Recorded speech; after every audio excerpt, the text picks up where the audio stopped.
우리 좌우에 계신 분들과 한번 인사하겠습니다. 사랑하고 축복합니다. 또 앞뒤에 계신 분들도 한번 보시면서 우리가 그 인생을 살아가다 보면 그 위기와 또 위험의 순간들이 있습니다. 어떤 인생의 위기는 일시적입니다.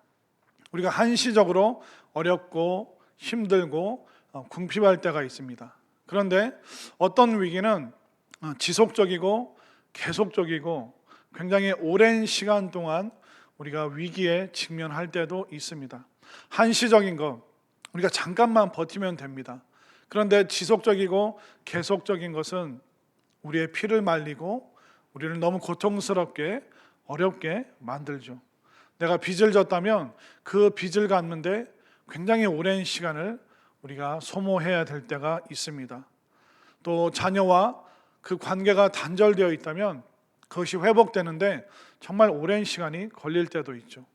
또 부부가 화목하지 못하면 그 불화의 기간들이 그의 인생을 또 가정을 위기와 위험에 빠뜨릴 때가 있습니다. 오늘 본문에 나오는 이 다니엘은 한시적인 잠깐의 위험이 아니라 굉장히 오랜 시간 지속적으로 그가 고통과 어려움을 겪었습니다. 오늘 본문 7절 말씀은 한번 볼까요? 7절 초반에 보면 어떤 사람들이 그를 공격했을까요? 7절 함께 읽습니다. 시작. 나라의 모든 총리와 지사와 총독과 법관과 관원이 의논하고 왕에게 한 법률을 세우며 한 금령을 정하실 것을 구하나이다. 여기까지. 모든 총리, 지사, 총독, 법관, 관원, 그러니까 정치계와 또 그 어떤 관료 사회, 모든 그 탑 리더들이 지금 다니엘을 노려보고 있습니다. 이 다니엘이 이 공격받고 있는 걸 보면, 야, 다니엘은 절망해도 낙심해도 마음이 무너져도 그 누구도 뭐라고 할 수 없을 정도로 사방에서 다니엘을 못 살게 괴롭히고 있습니다. 우리가 7절 한 절을 봤지만 이 모든 총리와 지사들과 이 관원들의 공격은 굉장히 오랜 시간 지속되었습니다. 그 전부터 이미 다니엘에게서 흠을 찾으려고 했습니다. 왜 그러냐면 다니엘은 망한 이스라엘 나라에서 포로가 되어서 바벨론으로 끌려왔습니다. 그런데 이스라엘에서 온 이 젊은이들 또 청소년들을 보니까 탁월하고 지혜가 많은 사람들이 있었는데 그 중에 한 명이었습니다. 그래서 이 외국에서 온 이 사람들도 잘 키웠는데 결국 마침내 다니엘은 전국을 다스리는 어떻게 보면 대통령 밑에 있는 3명의 그 총리 중에 한 명이었습니다. 그러니까 외국에서 온 사람이 바벨론에서 자라서 아무 백도 없이 그 나라의 3번째 자리까지 어떻게 보면 1인 지하 만인 지상의 그 자리까지 올라가니까 그 본국에 있던 바벨론 사람들이 다니엘이 미운 겁니다. 그래서 어떻게 해서든 다니엘을 그 자리에서 끌어내고 바벨론 사람을 그 위치에 앉히려고 하니까 계속 다니엘을 공격을 했습니다. 그런데 아무리 다니엘의 흠을 찾아도 흠을 찾을 수가 없습니다. 허물도 없습니다. 또 다니엘에게 그릇됨도 없다고 이미 7절 위에서부터 계속 다니엘에 대해서 언급한 기록을 볼 수가 있습니다. 이렇게 흠없는 사람, 깨끗한 사람이 지속적으로 또 계속적으로 공격을 받습니다. 그럼 공격당하는 그 사람은 어떤 느낌이 들까요? 아마 다니엘은 그런 마음이 있을 수도 있었습니다. 왜 내가 이렇게까지 고통을 받아야 되는지, 언제까지 하나님 내가 이렇게 어려움을 겪어야 됩니까? 하나님 나 너무 억울합니다. 하나님 도대체 나에게 왜 그러십니까? 아마 그가 억하 심정을 토로할 수도 있을 정도의 그런 어려움을, 왜 내가 이런 취급을 받아야 되는지, 그는 정말 말할 수 없는 이 지속적인 고통 가운데 어려움 가운데 있었을 것입니다. 이렇게 모든 관료가 다 다니엘에게 달려드는데 구체적으로 어떤 내용으로 달려들까요? 자, 7절 후반절에 보면 결국은 흠을 찾을 수가 없으니까 영적인 부분을 공격을 합니다. 자, 7절 후반에 보면 곧 이제부터 30일 동안에 누구든지 왕 외에 어떤 신에게나 사람에게 무엇을 구하면 사자굴에 던져 넣기로 한 것이니이다. 무엇을 구하면, 왕을 제외한 어떤 신이나 사람에게든 무엇을 구하면, 그러니까 기도라는 용어를 안 쓰고 굉장히 폭넓은 표현을 쓰면서 넓은 그물을 치면서 조금만 비슷한 기도의 제스처만, 그런 언어만 구사해도 잡아넣겠다, 그런 의도를 가지고 지금 다니엘을 사방에서 지금 공격하고 있습니다. 결국 일상생활 속에서 흠을 찾을 수 없으니까 영적인 부분, 기도하기만 해봐. 다니엘이 늘 기도하는 사람인데 기도와 비슷한 그 모습을 30일 동안 우리가 한번 찾아내자, 그런 방식으로 지금 공격하고 있습니다. 결국 이것이 세상의 방법입니다. 이것이 세상과 사탄이 믿음의 사람들을 무너뜨리기 위한 최종적인 방법이 뭐냐면 결국 영적인 부분을 흔들어 놓습니다. 네가 기도한다고? 네가 지금 기도한다고? 지난번에 기도했다가 또 낙심하지 않았냐? 과연 하나님께서 네 기도 들어주시냐? 이 기도에 대해서 계속 낙심하도록 영적인 부분에 있어서 끊임없이 세상과 사탄은 이 궁극적인 영역을 공격하게 되어 있는 것입니다. 자, 여러분들이 다니엘 같으면 어떻게 하시겠습니까?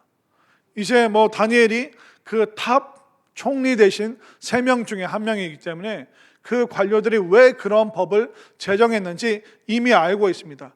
누구를 노리고 그 법을 만들었는지 이미 총리 대신인 다니엘이 알고 있습니다. 저 같으면, 여러분들 같으면 어떻게 하시겠습니까? 30일만 모면하면 되는 거예요. 30일만 그냥 마음속으로만 기도하면 됩니다. 30일만 사람들이 보지 못하도록 커튼을 닫아버리면 되는 것입니다. 그런데 다니엘은 어떻게 반응하고 있을까요? 자, 10절 말씀을 보겠습니다. 자, 10절 말씀 다 함께 읽습니다. 시작. 다니엘이 이 조서에 왕의 도장이 찍힌 것을 알고도 자기 집에 돌아가서는 윗방에 올라가 예루살렘으로 향한 창문을 닫고, 거기까지 읽어볼게요. 창문을 닫았나요? 아니, 왜 이렇게 위험한 행동을 하는 겁니까? 아니, 창문을 왜 엽니까? 그 창문을 한 절반쯤만 열면 어떻습니까? 공격하려고, 내가 고등어 구워서 내가 환기시키려고 그런 거다. 아니, 이 기도하는 모습을 절반만 보여줘도 되잖아요. 창문을 절반만 열고 할 수도 있고, 커튼을 좀 어두침침하게 잘 안 보이게 그렇게 기도할 수도 있습니다.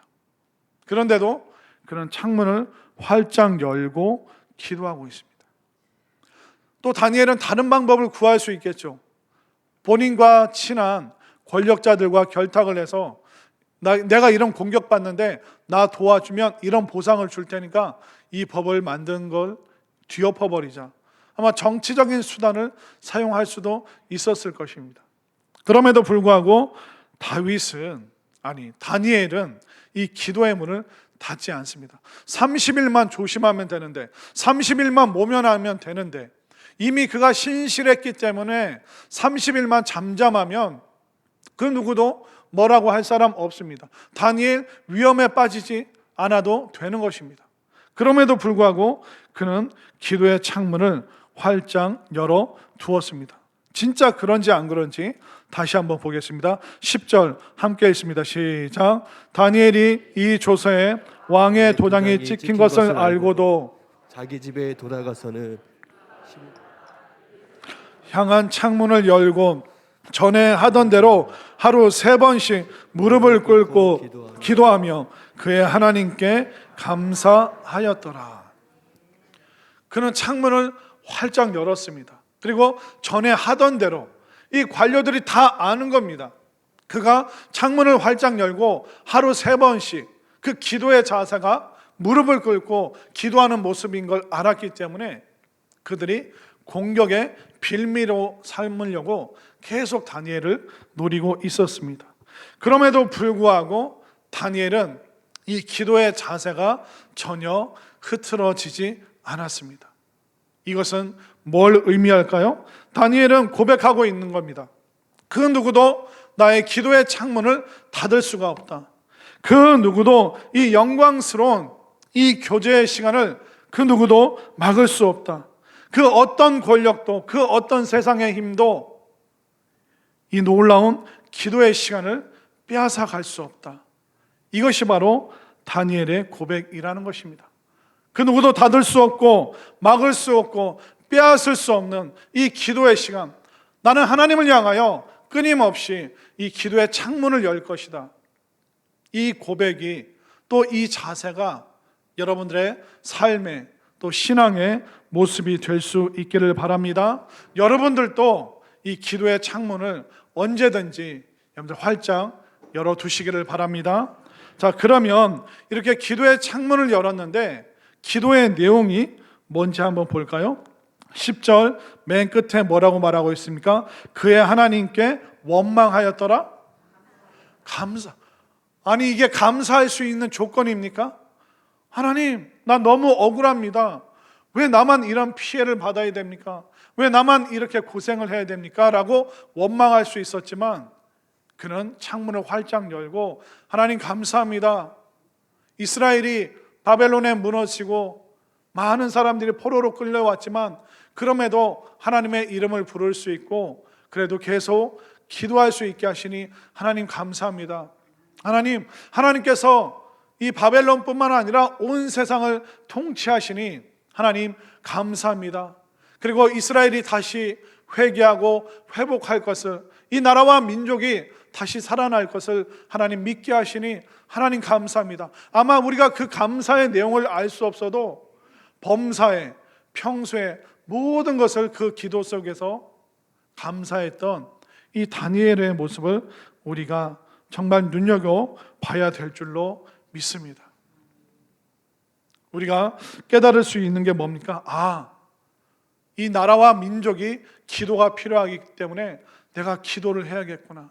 또 다스리고 있는 이 바벨론뿐만 아니라 이 제국을, 이 땅을 위해서 내가 기도해야겠구나. 다니엘은 어떤 공격이 있던 본인이 기도의 사명이 있기 때문에 그는 끊임없이 주저함 없이 망설이지 않고 끊임없이 그는 기도의 창문을 열고 있는 것입니다. 다니엘은 감사로, 그 나라와 민족을 생각하면서 감사로 기도의 창문을 열었습니다. 여러분들에게도 아마 여러분들의 기도가 필요한 사람이 있을 것입니다. 여러분들의 기도가 필요한 그들을 위해서 여러분들이 기도의 창문을 꼭 여시기를 바랍니다. 제가 토요일 날 멀리서 연락을 받았습니다. 어디서 연락이 왔냐면 땅끝 우루과이에서 보내는 기도 편지. 제가 토요일 날 이 기도 편지를 받았는데 이 우루과이로 최근에 그 파송받은 선교사님 가정이 있습니다. 이 선교사님 그 1월 달부터 편지가 와서 계속 보고 있었는데 사실 그 선교사님이 그 선교지 가기 전에는 모금을 합니다. 교회에 방문하고 또 후원자들을 모집을 합니다.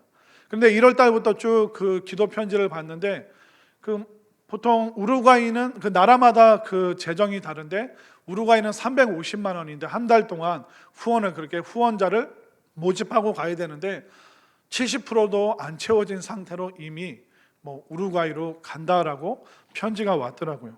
그리고 이런 내용입니다. 3월 15일 한국을 출발하여 36시간의 여정으로 우루과이에 도착했습니다. 그런데 남편 정동성 선교사가 열과 인후통이 있어 검사했더니 코로나 확진이 되어서 자가격리에 들어갔습니다. 그리고 지역을 리서치했더니 식자재는 한국보다 저렴한데 공산품, 여러 가지 제품들은 다 수입에 의존하다 보니까 우루과이의 그 생활 물가가 대한민국보다 두세 배 정도 비쌉니다.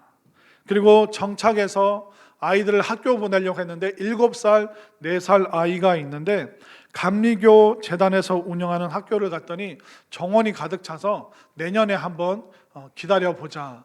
그리고 독일계 국제학교를 갔더니 이 아이가 스페니쉬도 못하고 독일어도 못하니까 1년 동안 어학 코스, 그리고 또 유치원 1년 코스, 그 후에 시험을 봐서 입학할지 안 할지 결정하겠다. 7살인데 잘못하면 10살이 되어야지 초등학교를 들어가야 되는 정규 과정이 늦어지고 있는 상황입니다. 그리고 부동산 제도가 변화되어 영주권 없이는 주택 임대를 할 수 없는 상황입니다. 학교 문제와 집의 문제가 원만히 해결될 수 있도록 기도 부탁드립니다. 이게 토요일 날 제가 받은 편지입니다. 제가 토요일 날 깨달았습니다. 특별 새벽 기도 동안 내가 우루과이를 향해서 이 기도의 창문을 열기를 우리 하나님께서 원하고 계시는구나. 그래서 월요일부터 어제부터 계속 우루과이를 위해서 우리 같은 경우는 어떻습니까? 애들 학교 못 보내서 걱정이 아니라 더 좋은 학교를 못 보내서 안타까워하죠. 우리는 살 집을 못 구하는 게 아니라 더 좋은 집으로 못 가서 우리는 그거 고민합니다. 고민의 차원과 아픔의 차원이 전혀 다르다는 것입니다. 지금 내가 한국에서, 지금 내가 우루과이를 향해서 기도의 창문을 열기를 원하는 것, 이게 바로 하나님의 뜻이구나. 지금 오늘 이 시간 하나님께서 여러분들에게 누구를 위해서 기도의 창문을 열기를 원하실까요? 여러분들 평소에 마음에 부담이 있고 자꾸 머릿속에 떠오르는 사람이 있을 수가 있습니다. 그렇기 때문에 오늘 이 시간 하나님께서 그들을 향해서 내가 기도의 창문을 열길 원하시는구나. 정말 그들을 향해서 내가 기도할 때 영광의 왕께서 그들과 함께 하시고, 내가 기도의 창문을 열 때 정말 전쟁에 능하신 하나님께서 함께 주셔서 기도의 그 모든 것을 방해하는 것을 다 이기시는 그 영광의 하나님이 여러분들과 또 여러분들의 기도의 대상에게 충만하게 임할 수 있기를 간절히 소망합니다.